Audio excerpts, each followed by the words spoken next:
Graça e paz, igreja. Amém. É bom estar com vocês novamente. Embora eu, pessoalmente, não me sinto ainda apto para estar aqui. Se não fosse a graça de Deus, não acredito que estaria preparado para estar aqui pregando para vocês. Mas eu vou dizer para vocês algumas razões porque que eu topei vir para cá nesta tarde. Primeiro, porque meu Deus é digno. Segundo, porque Ele vive. Terceiro, porque Ele morreu e ressuscitou e nós comemoramos esta data hoje. Eu não poderia deixar de comemorar junto com vocês esta data, nesta tarde. E a vocês que estão me ouvindo, do outro lado aí dessa tela. Outra razão é porque Deus ama o povo dEle e Ele comemora esta data junto com vocês. Essa data mais importante para o Filho dEle, a data em que o Filho dEle morreu e ressuscitou. A outra razão é porque eu amo vocês e não conseguiria ficar um domingo a mais longe de vocês. O povo de Deus ama a igreja, Deus ama o povo de Deus e eu amo as minhas ovelhas. Eu continuo sentindo os sintomas que eu passei a sentir desde o começo da semana, um pouco antes, tonturas intermitentes, os olhos me incomodam. Embora eu tenha feito jejum de telas, de celulares, de tablets, computador, o mestrado me exige muito as telas, que é muita coisa para ler, fora as pregações, que eu passo inúmeras horas preparando, conversando com vocês por zap, pelo celular, mas eu tive que me afastar esses dias, por causa por ter ido domingo passado no Hope, eu fui diagnosticado com uma inflamação nos olhos, estou usando terminei o tratamento com os colírios, mas as dores demoram um pouco para debelar, e eu estou fazendo outros exames para investigar as tonturas, então me sinto um pouco debilitado, frágil, com as tonturas, mas eu estou aqui para a graça de Deus, e eu quero trazer essa mensagem para vocês com o meu coração.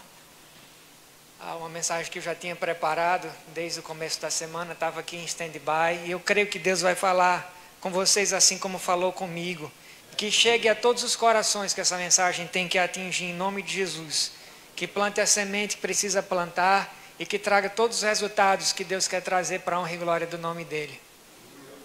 Uma outra razão que eu esqueci de dizer, porque que eu estou aqui, é porque eu continuo dizendo que este é o único lugar melhor do que a minha casa. E vocês sentem assim também.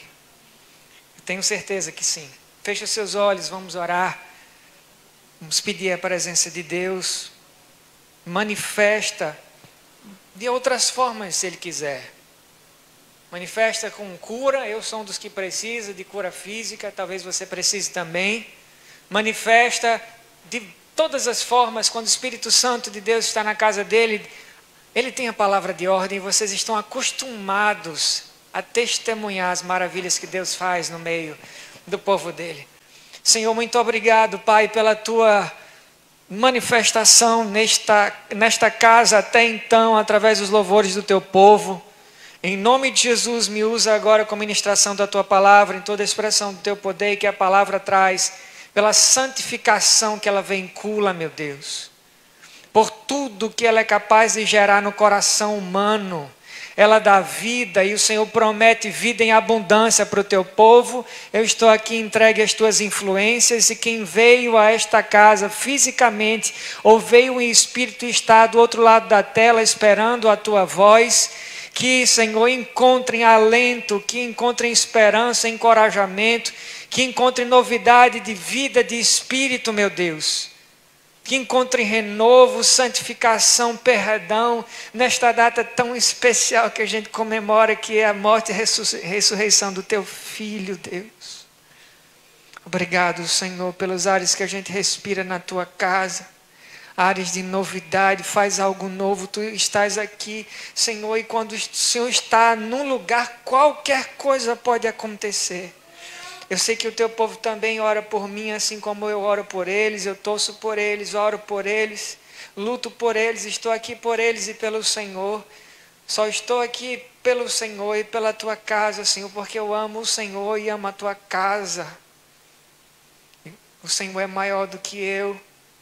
Então eu não quero fazer sacrifícios que não me custem nada. O Senhor sabe que me custa estar aqui essa tarde, mas é o meu sacrifício pelo Senhor, porque o Senhor fez muito mais por mim, muito mais, muito mais.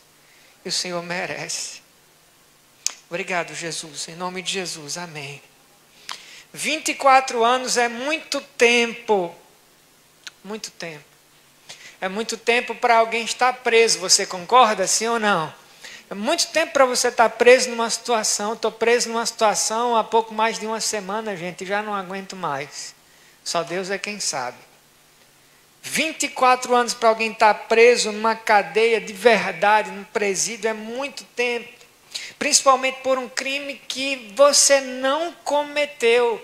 Imagina alguém estar preso num lugar por um crime que não cometeu. Se está preso, já é horrível. Porque existem presos que se arrependem lá dentro, mas eles precisam cumprir a pena, então estar preso e lá dentro da cadeia é horrível, mas imagine por uma coisa que você não fez. Jonathan Fleming foi liberto quase um quarto de século depois de ficar atrás das grades, condenado por um crime, injustamente, como eu falei. E, ironicamente, parte da evidência que inocentou Jonathan foi a nota, escute isso, de um hotel que a polícia tinha em mãos todos esses anos. Isso juntamente com o testemunho do pessoal que trabalhava no hotel e que lembrou dele, que estava também disponível para a polícia todos esses anos, tudo isso disponível para a polícia. Estas evidências juntas, elas convenceram os promotores de que eles tinham mandado o cara errado para a cadeia por 24 anos, gente. Já pensou?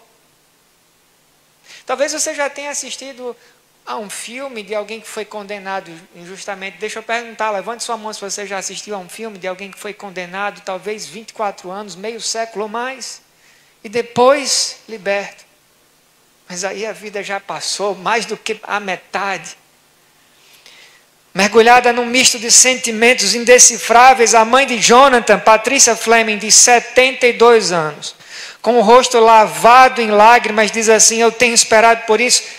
Todos esses anos eu esperei por isso. Eu sinto como se um peso tivesse tirado das minhas costas. Foi o que a mãe dele disse, abraçando ele com o rosto lavado de lágrimas. Como você se sentiria se uma coisa parecida com essa tivesse acontecido com você? Eu acho que você não consegue nem descrever. Talvez você não consegue colocar em palavras. Você já percebeu que a justiça é uma coisa rara de acontecer nos nossos dias? Levante sua mão de novo se você já percebeu isso. Principalmente se você nasceu nesse país e você mora aqui até hoje. Você não passou nem um tempinho lá fora. Você passou todos os anos da sua vida neste país. Você viu a justiça desse país definhar. E quando a gente tem uma certa impressão de melhora, é impressão, porque as coisas não passam de impressão. A justiça, especialmente no nosso país, não é brincadeira não. Não é de hoje que a gente vê os tribunais do nosso país inocentar os culpados e condenar os inocentes. Não é assim que acontece? É isso aí. Foi exatamente isso que aconteceu com Jesus, meu amado, minha amada.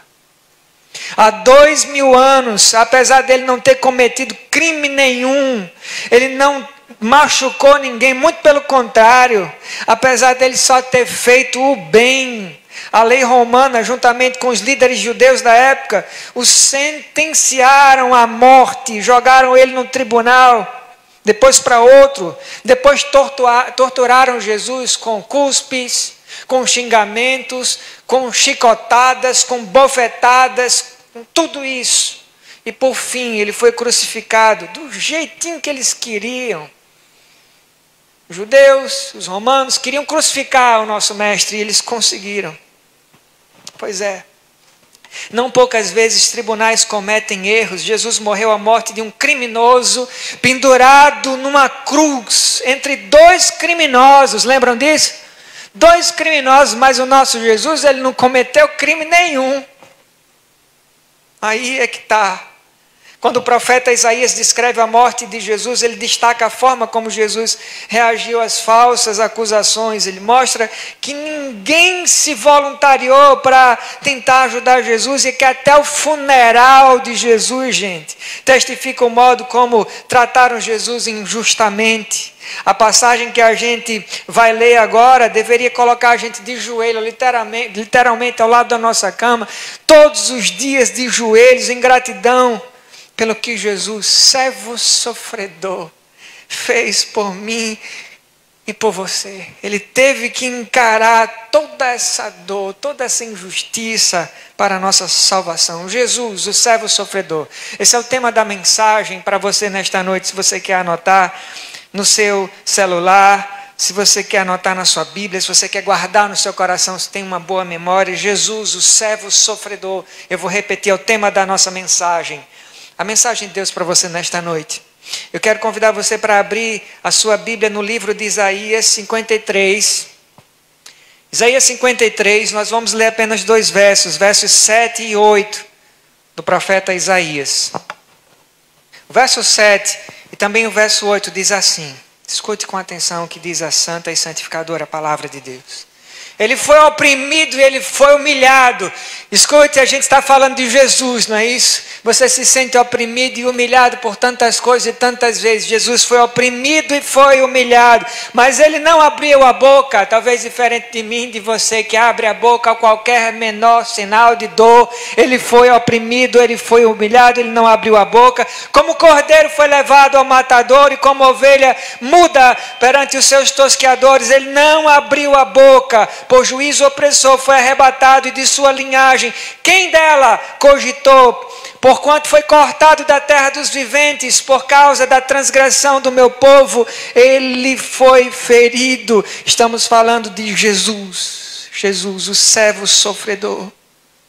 Vamos começar analisando o que Jesus não fez e o que ele não disse. 2 coisas, o que mesmo? O que ele não fez, o que Jesus não fez e também o que Jesus não disse quando ele estava de pé de frente com os acusadores dele nos tribunais. A gente vai analisar primeiro o silêncio submisso de Jesus diante das humilhações, e é também o nosso primeiro ponto, eu vou repetir, tá? O silêncio não é um silêncio qualquer. Porque há silêncio e silêncio, concorda? Há silêncio de omissão, há silêncio de negligência, há um silêncio que condena com o olhar, mas há um silêncio submisso, um silêncio submisso, um silêncio submisso à vontade de Deus, boa, perfeita e agradável. Então esse é o nosso primeiro ponto, o silêncio submisso de Jesus diante das humilhações. O verso 7 diz que ele foi humilhado, mas sem dizer uma palavra em defesa própria. Jesus era não só capaz de falar, ele era capaz de se defender de qualquer acusação, porque Jesus não tinha pecado nenhum. E se tem alguém que é capaz de usar as palavras perfeitas em qualquer situação, e principalmente em autodefesa, se fosse preciso, era Jesus, mas ele não falou em defesa própria. Algumas vezes eu arrisco dizer, na maioria das vezes, a gente é conhecido pelas coisas que a gente diz, você concorda?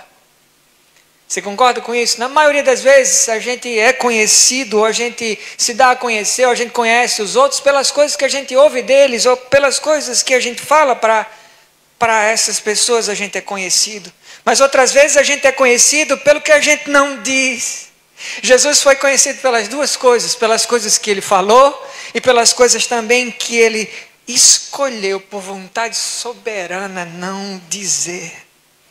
Ele tinha todos os melhores argumentos do mundo para se defender, mas ele mesmo, em face à morte, que é o que ia custar, ele permaneceu silente, submisso o plano de Deus para ele. Mateus 26, 63 diz assim, você não precisa abrir, porque eu vou ler uma série de partes de versículos, tá? Eu vou sair lendo aqui rapidamente partes de versículos, por isso você não precisa abrir, mas eu vou dizendo a referência se você está anotando.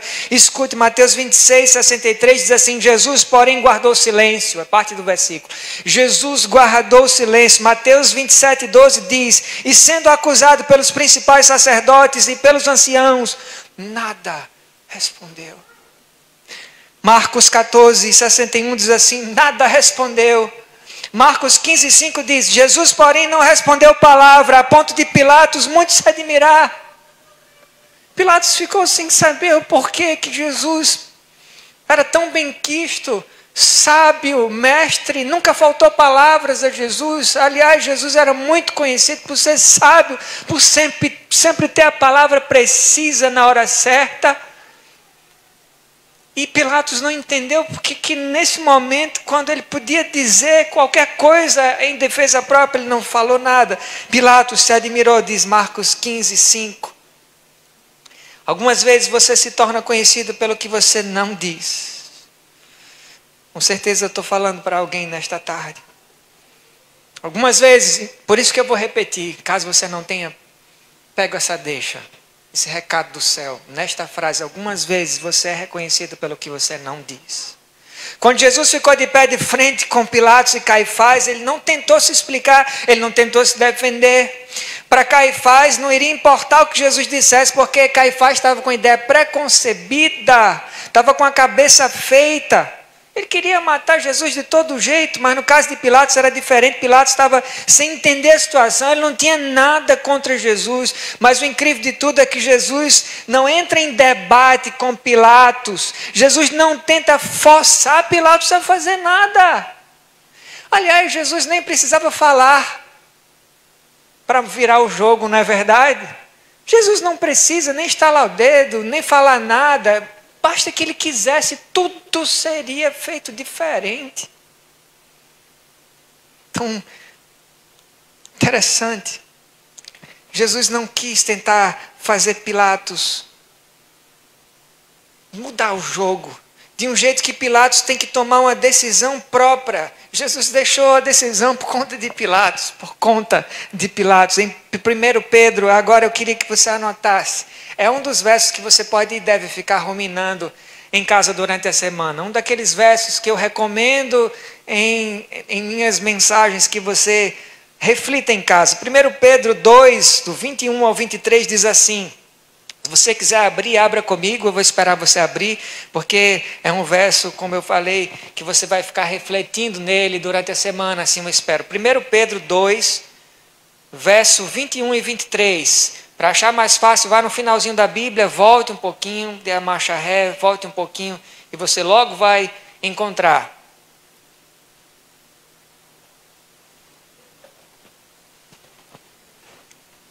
Quem achou diz amém?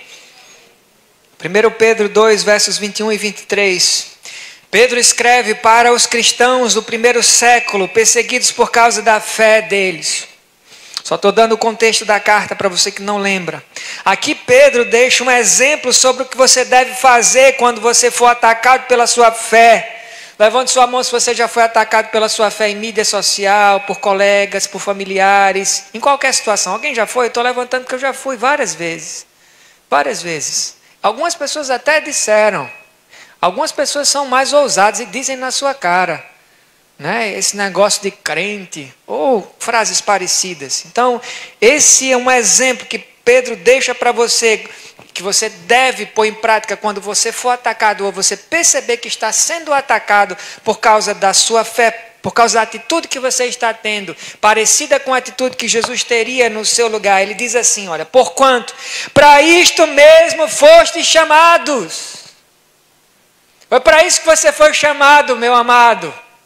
Para ser atacado, para ser humilhado e para algumas vezes ficar calado. Existe hora de falar e hora de ficar calado, se deixar ser flechado, atacado por tudo e por todos. Porque foi para isso que você foi chamado, não é isso que a gente está lendo aqui? Para isso também, pois que também Cristo sofreu em vosso lugar, deixando-vos exemplo, para que os seus seguidores sigam os seus passos, o qual não cometeu pecado, nem dolo algum se achou na sua boca. E a nossa boca é uma praga, tantas vezes. Tiago vai lembrar a gente, se a gente for capaz de controlar o corpo, a gente é também. por tabela, capaz de controlar. Se a gente for capaz de controlar a língua, por tabela nós somos capazes de controlar o corpo inteiro, dado o tamanho, a reverberação do que as nossas palavras causam. Conta-se a parábola de um escultor que fazia de um bloco de mármore bruto uma estátua. Ele queria pegar essa estátua e colocar no templo mais bonito do mundo. Ele estava trabalhando nesse bloco de mármore. A cada golpe que ele dava com a talhadeira, pá, pá, no pedaço de pedra, um pedaço menor da pedra era arrancado. E com a batida desse escultor, vinha um gemido da pedra. Ai, está doendo, está doendo. A pedra começou a falar. O escultor solta a talhadeira, admirado, sem entender aquilo ali. Afinal de contas, né? Você tá trabalhando na sua escultura e de repente ela fala. A gente tem um escultor aqui, o Thompson, está ali, ele é escultor. E, Thompson, você pode imaginar você fazendo a sua escultura lá e de repente a sua escultura, talvez você não só ficasse admirado, caia para trás, né? Desmaiava assim. Ou ia achar que você estava tendo um delírio, uma coisa. Mas note que a gente está falando de uma parábola aqui, tá? Então, admirado que esse escultor está, ele solta a talhadeira, ele levanta os braços e ele pergunta à pedra: o que está acontecendo? Você fala. Aliás, você não somente fala, você se lamenta. Você nunca falou nada. E na hora que você fala a primeira coisa, o que eu escuto de você é um lamento. Ai, está doendo. Eu não estou entendendo. Por que você fala? E se você fala, você se lastima. Daí a pedra responde e vira um diálogo. A pedra diz assim: eu me lastimo porque você me golpeia. Porque você bate em mim, você arranca pedaços de mim. E você faz isso muitas vezes. Você faz isso de novo, e de novo, e de novo. Daí o escultor fala: você não entende, você não está entendendo nada. Você não entende, esses golpes que eu dou em você é que fazem você diferente da pedra bruta. Você deixa de ser essa pedra bruta que você é, porque eu golpeio você. Eu estou transformando você na minha obra-prima. Eu estou preparando você, eu estou transformando você numa coisa diferente dessa coisa tosca, dessa coisa bruta, informe, grosseira, que não tem sentido para ninguém, que parece não ter propósito, que parece estar sendo escanteado, jogado. Eu preciso bater em você, golpear você, tirar pedaços de você para transformar você na minha mais bela arte. Que tal isso, meu irmão?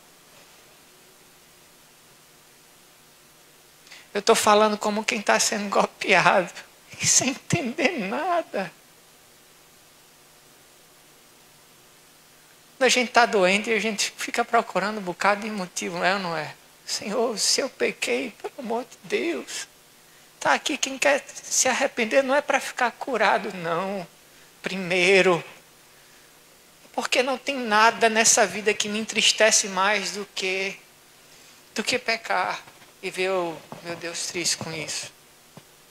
Quando você está sendo acusado, quando você está sendo maltratado, quando você está levando pancadas da vida, isso dói. Mas se você não estiver entendendo nada,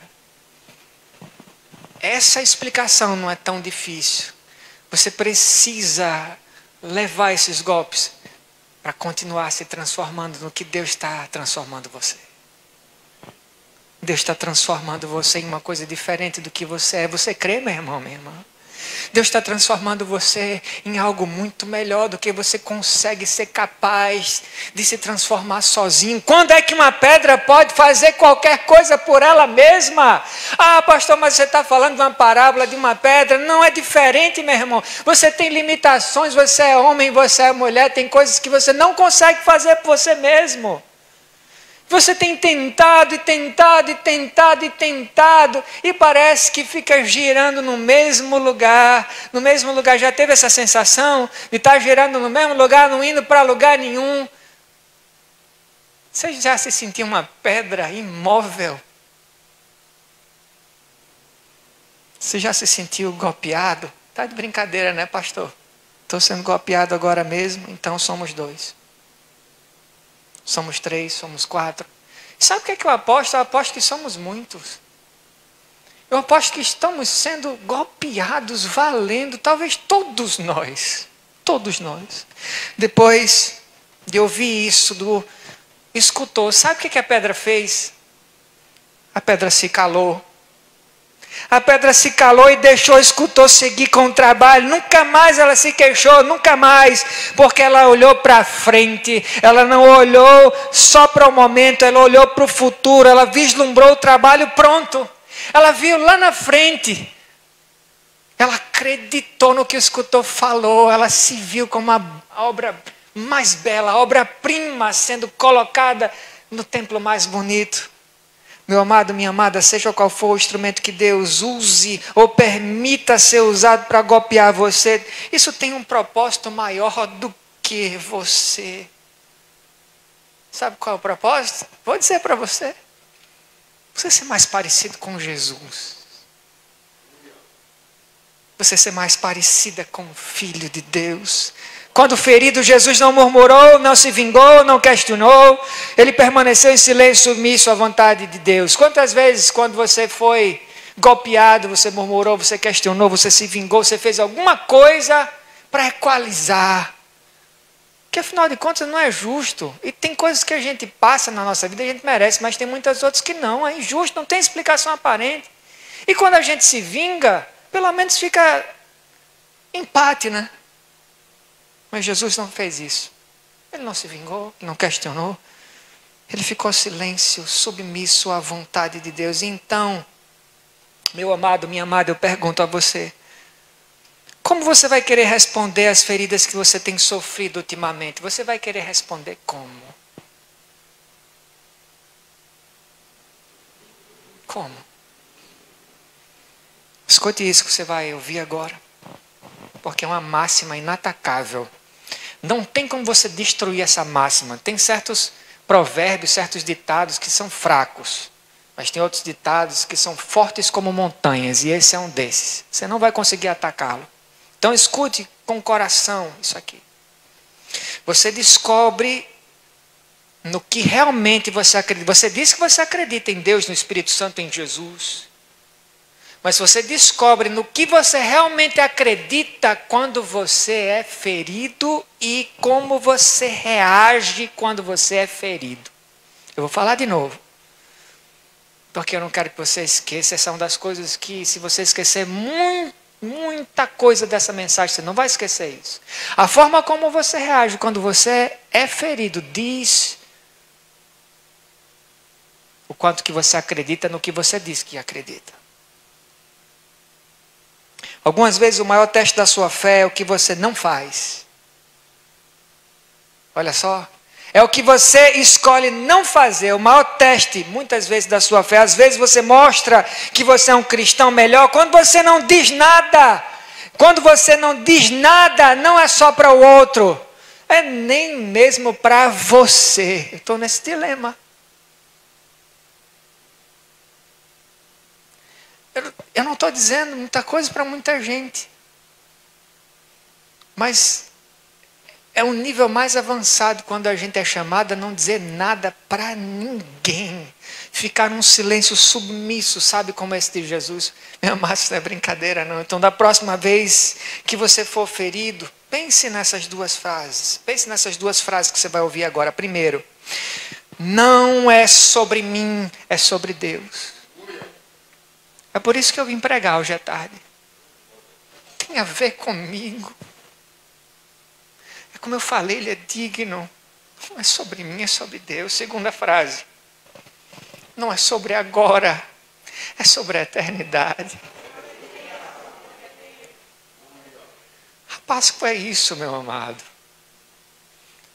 A Páscoa é lembrar para você que não é sobre a pandemia, não é sobre o problema econômico do nosso país, não é sobre a injustiça social, não é sobre nada temporal, é sobre a eternidade.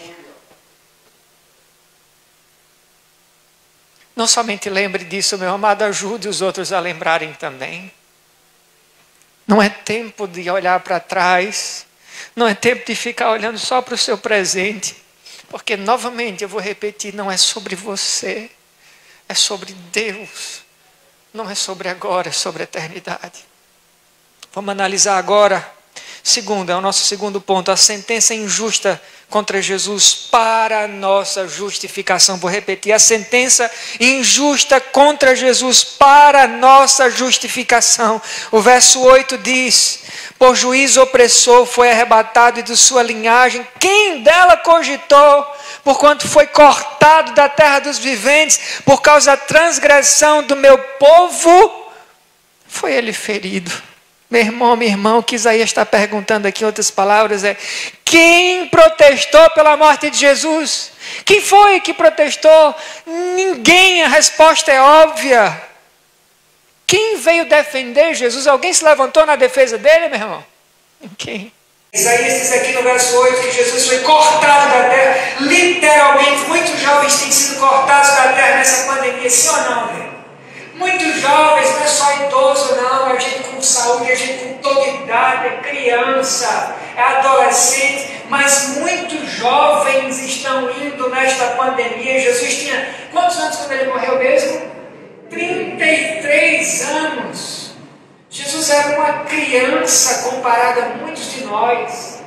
Levanta a sua mão se você tem mais de 33 anos. A maioria de nós, Romulo quer fingir que não levantou a mão. Está inocente. Cadê ele? 33 anos Jesus tem.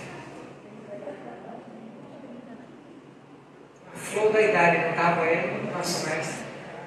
Esses dias me peguei pensando, meu Deus, eu tenho 44 anos, o que eu preciso aprender ainda nessa vida? Não é brincadeira. E o meu Jesus, com 33 anos, era mais sábio do que Merlin o Mago, Gandalf. Jesus era mais sábio do que qualquer homem, sem cabelos brancos. Os meus já caíram. Jesus, antes de qualquer cabelo branco, ele já sabia muito. Estava na flor da idade, quando foi cortado, diz aqui o texto da terra, na flor da juventude. E ninguém falou na defesa dele. Quando uma pessoa morre, gente muito jovem, a gente pensa no que ela poderia ter realizado no futuro, a gente não pensa? É inevitável, a gente até profere algumas coisas, a gente pensa, se a gente pensa ou fala, essa pessoa poderia ter se formado, poderia ter formado uma família, quantos lugares essa pessoa poderia ter conhecido, quantas decisões poderia ter tomado na vida adulta. Ela era tão talentosa, poxa vida, como é que ela foi agora na flor da idade? Ela era muito talentosa, isso não parece ser justo. Por que ela se foi tão cedo? A pena. Ele era um cara extraordinário, não consigo entender porque ele teve que ir embora na flor da juventude. A gente fala quando alguém vai muito jovem. A gente fala também, ele ainda tinha muito a realizar, a gente não fala assim, tinha muito a realizar nessa vida.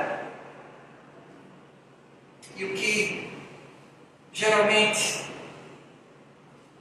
a gente diz.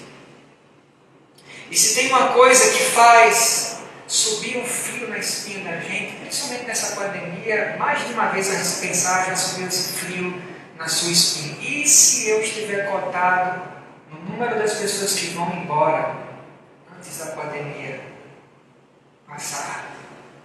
E se for a minha vez? A gente pensa assim, a gente pensa na possibilidade de a gente morrer antes do tempo. Você já pensou nisso? Levanta sua mão, você já pensou nisso? Na possibilidade de você ir antes do tempo. Uma coisa que assombra a gente. Ou não assombra? Eu não é. Todo mundo é assombrado por isso. Minha mãe falou do mundo bem passado. Todo mundo lida com alguns sentimentos. Morte, dor. A gente lida com isso. Medo, todo mundo lida. Medo de morrer ainda jovem, morrer repentinamente, morrer e deixar tarefas incompletas, morrer e deixar sonhos sem realizar. Nós temos tantos sonhos, temos tantos projetos, tantas tarefas, tanta coisa que a gente ainda quer fazer. Meu filho quase todo dia fica falando: pai, você já parou para pensar no que você quer fazer? Ontem ele repetiu isso para mim. O que você quer fazer quando a pandemia passar? Ele vai elencando, enumerando as coisas que ele quer fazer. E João me pegou assim de surpresa, porque eu não, sinceramente, gente, eu não parei para pensar nisso. O que é que eu quero fazer quando a pandemia passar? Mas ninguém pode dizer de Jesus que Jesus foi embora deste mundo tendo deixado tarefas incompletas. Porque nosso mestre não deixou nada incompleto. Ele veio ao mundo exatamente para morrer pelas transgressões do povo dele, diz Isaías. E isso ele fez completamente. Se existe alguém na história do mundo que não deixou esta vida pela metade, o nome dele é Jesus. Não deixou nada pela metade.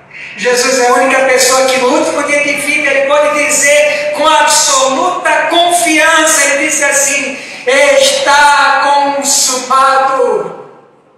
No último dia de vida ele disse, em outras palavras, eu terminei o que eu vim fazer. Tudo o que eu vim fazer, tudo que o Pai me deu para fazer, eu fiz. Está consumado. Note que Jesus não disse assim: eu estou consumido. Talvez você venha dizendo estes dias: eu estou consumido, meu Deus, com tantos problemas, tantos medos, tantas dores, tantos desafios. Mas Jesus não disse isso, porque se ele tivesse dito isso, seria inferir que ele foi derrotado, não é isso? Se Jesus tivesse dito: estou consumido, então eu fui derrotado. Muito pelo contrário, ele disse: tetelestai, está consumado. Terminei. Ele disse: eu cumpri com sucesso a minha missão dada por meu Pai, e a missão foi oferecer a minha vida na cruz como preço pago pelo seu pecado. Jesus lembra você essa tarde. O que ele fez na Páscoa foi cumprir a missão dele por mim, por você, meu amado. O trabalho de salvação, da nossa salvação, está completo. Você não precisa nunca duvidar do céu garantido por você, do perdão inatacável garantido, porque foi completo, foi totalizado. Você não pode comprá-lo, você não pode conquistá-lo. Custou todo o sangue do nosso Redentor. Meu amado, minha amada, essa é uma verdade espiritual tremenda. O que Jesus realizou na morte dele foi tão incrível, tão completo e tão único, que não pode ser reproduzido nem pelo próprio Jesus. Você entende isso? Nem Jesus pode morrer de novo naquela cruz, porque ele completou tudo. Uma das razões, porque até então eu não acredito que exista vida inteligente em outros planetas, essa é o meu achismo de leigo, tá bom? Mas eu vou jogar, todo mundo tem direito à opinião, então eu vou jogar o meu achismo. Eu não acho que exista vida nenhuma inteligente em outro planeta, porque vida inteligente em outro planeta incorre em pecado, certo? Vida é falho. Então o alienígena ele é pecado também. E se esse alienígena pecasse, e como Deus ama todo ser inteligente, seres a quem Ele deu uma alma e um espírito, seres que têm essa tríade, corpo, alma e espírito, Ele amaria também os aliens. E Ele teria que fazer o que? Me diga aí o que Ele teria que fazer pelos aliens pecadores? Morrer de novo?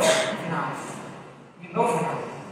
De novo não, porque Ele morreu uma vez por todas, e Ele disse com muita categoria e suficiência: tetelestai, está consumado, está terminado. Não preciso repetir, você não tem garantia do que ele disse. Meu amado, minha amada, Páscoa é um lembrete de Deus, de que por mais que a gente tente acertar, a gente acaba errando, uma hora ou outra, porque o pecado está entranhado na nossa natureza como uma doença congênita, não é uma doença que está entranhada na gente. E é por isso que a gente precisa de um Salvador. Eu aposto que hoje você já cometeu sua falta de pecado. Eu aposto que você já cometeu sua cópia. E que talvez você ainda vai pecar antes desse dia terminar. Eu aposto. E talvez quando você cometeu esse seu pecado ou vários pecados durante o dia, você escutou o diabo sussurrar no seu ouvido, porque ele faz isso constantemente. Ele faz no meu, ele faz no seu também, toda vez que a gente pega. Toda vez que a gente pega, principalmente quando os anos vão passando, a gente vai criando mais experiência, mais maturidade, mais conhecimento espiritual, e ainda assim a gente erra. Já percebeu isso? E aí quando a gente erra, o inimigo se aproveita e diz assim: cristão? Você? Crente? Não é nada. Você não é crente, não. Crente fazendo isso, cara, tudo de novo. Eu já perdi a conta do número de vezes que tu fizesse isso. Tu nunca consegue acertar. Tu fica fazendo essas promessas a Deus, esses votos. Ah, eu não vou fazer mais nunca isso. Meu Deus, me perdoa, mas eu nunca mais faço. Aí depois faz de novo e faz de novo. Tu não tem jeito. Não é isso que o diabo disse pra gente? Existe, para de ser hipócrita, o diabo fica dizendo, para de ser hipócrita, para de ir para a igreja, para ler a Bíblia, orar. E quanto mais você ora, mais você lê a Bíblia, vai à igreja, mais hipócrita você parece. É o que o diabo diz. O que fazer nessas horas? O que fazer em horas de acusação como esta? Porque às vezes vem com a voz do inimigo na nossa mente, às vezes vem nas vozes das pessoas que a gente ama, e aí machuca mais ainda. Quando a gente escuta de um bom amigo, de um parente, de alguém próximo do marido, do filho, de um irmão, de irmã da igreja. Poxa, de novo, cara. Você fez isso de novo. A gente já conversou tanto sobre isso, mas por que você não está melhorando em nada, só piorando? Fere muito a gente, não fere? A gente se sente 2 vezes mais culpado, a gente acha que não tem jeito. O que fazer nessas horas? Eu vou contar para você o que aconteceu com Lutero. E aqui eu fecho a minha mensagem. Conta-se que Lutero, Martinho Lutero, um dos reformadores cristãos, durante uma doença séria, ele teve uma visão. Nessa visão, o diabo vinha até ele, caminhou até ele, segurando um rolo enorme, pesado. Aí o diabo para na frente de Lutero com esse rolo enorme, e desenrola o rolo, esse rolo vai rolando até onde Lutero está, e esse rolo aí, nesse rolo, tinha listado todos os pecados de Lutero, todos, escritos todos os pecados dele. O diabo olhando para Lutero com um sorriso de satisfação, aquele sorriso de deboche que o diabo gosta de ter, olhando para mim e para você, vendo o nosso martírio, vendo a nossa angústia, vendo a nossa dor, vendo a gente errando. Então ele estava assim, olhando satisfeito para Lutero, o diabo. E daí o diabo fala, depois de olhar com deboche para Lutero, ele diz assim: estes são os seus pecados, Lutero. Não existe esperança de você entrar no céu. Não com esse contingente de pecados. Daí Lutero, paciente, vai lendo a lista de pecados dele, um a um. Vai lendo. E enquanto ele vai lendo, ele vai se sentindo envergonhado, com a testa franzida, muito envergonhado, quando lê aquela lista de pecados. De repente, Lutero, quando termina de ler os pecados dele, ele diz assim para o diabo, fala assim: escute isso, escute a resposta de Lutero. Diabo, tem uma coisa que não está escrita aí. Uma coisa que você tem evitado muito. O resto está tudo certo. Você listou meus pecados todos certinhos, todos estão aí. Mas tem uma coisa que você esqueceu de listar: o sangue de Jesus nos purifica de todo pecado. E eu fui limpo. Lutero diz: eu fui limpo. Está consumado. Jesus disse: teletestai. Foi Jesus, meu irmão, minha irmã, o sangue. Todas as vezes que o diabo lembrar das suas falhas, todas as vezes que você for traído pelas suas dores, pelos seus medos, lembre-se disso. Porque o diabo não vai escrever Mas Jesus já escreveu. Jesus já se escreveu, que ele escreve que não pode apagar. Os céus e a terra vão passar.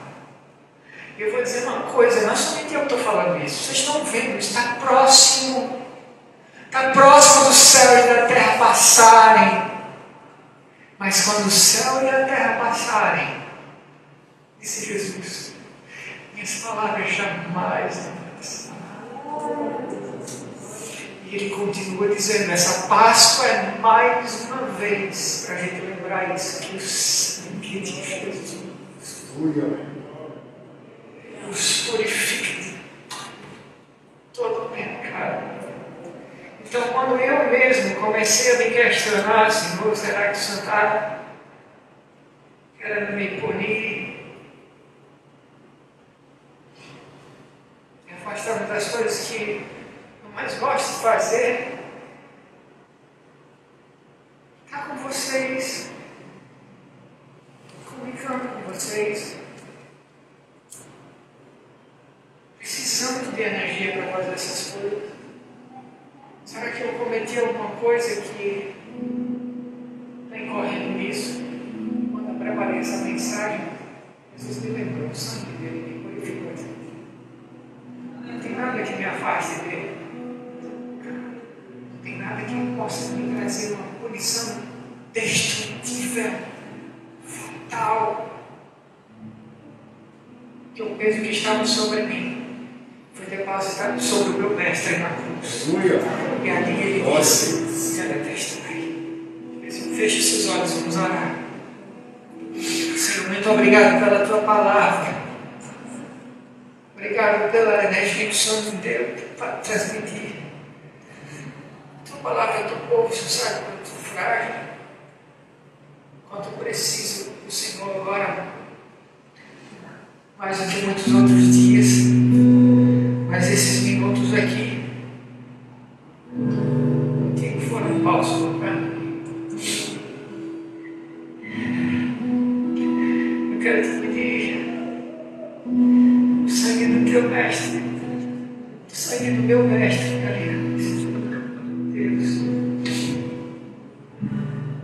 O Senhor me dê mais chances de estar aqui, estando tua palavra, vendo salvação. O Senhor sabe que o Senhor Jesus não é a alegria da minha vida, mas o orgulho que eu tenho ao pregar a tua palavra para a salvação de todo aquele que está disposto a crer em ti. Eu preciso de saúde para fazer isso, Senhor. Assim como sou obrigado a ter aqui nesses minutos. Continua me provendo vida e vida em abundância, para cumprir a missão que o Senhor me deu para cumprir. Não oro somente por mim, mas eu oro por todos que estão agora frágeis, sendo o que eles são, humanos, falhos. Ninguém pode ser promovido, Senhor, a matéria celestial enquanto não for ao céu. Então, por enquanto a gente segue cometendo pecados, tropeçando, mas sendo corrigidos, sendo reorientados, sendo abraçados pelo teu manto de amor. Eu quero te agradecer por esta Páscoa, por este lembrete, por mais uma Páscoa. Tantas Páscoas nós comemoramos, por mais esta Páscoa nós te agradecemos. E nós lembramos juntos e comemoramos juntos que o Senhor morreu, mas que o Senhor ressuscitou e vive para sempre, reina. Reina soberano, reina sobre as nossas vidas. Reina, Senhor, e continua completando a boa obra que o Senhor começou no coração de todos nós. Obrigado pela reabertura desse espaço físico para reencontros. Obrigado porque o Senhor nos presenteou com todas as possibilidades de cuidado aqui, de higiene, os ozonizadores ambientais, álcool gel, termômetro, a observância das distâncias. E a gente está tentando ser fiel, Senhor, a todos os requisitos. Estamos fazendo a nossa parte e contamos com o Senhor. Aqueles que não podem estar conosco fisicamente estão em espírito, e eu sei que foram tocados pelo teu manto de amor, pelo teu toque de paz, de conforto, de revigoramento, de cura. Pai, já vi tanta coisa acontecer nessa casa, e quero ver junto com outros irmãos muitas coisas extraordinárias ainda que o Senhor fará por esta família amada. Obrigado pelo privilégio de ser pastor dessas ovelhas, mas amo de coração esse rebanho que o Senhor me deu para cuidar. E obrigado por ser o Senhor, nosso bom pastor, meu também, e o pastor das minhas ovelhas, o pastor maior, o pastor inigualável. Continua nos abençoando nesta tarde, Senhor, e recebe este culto para a tua honra e para a tua glória.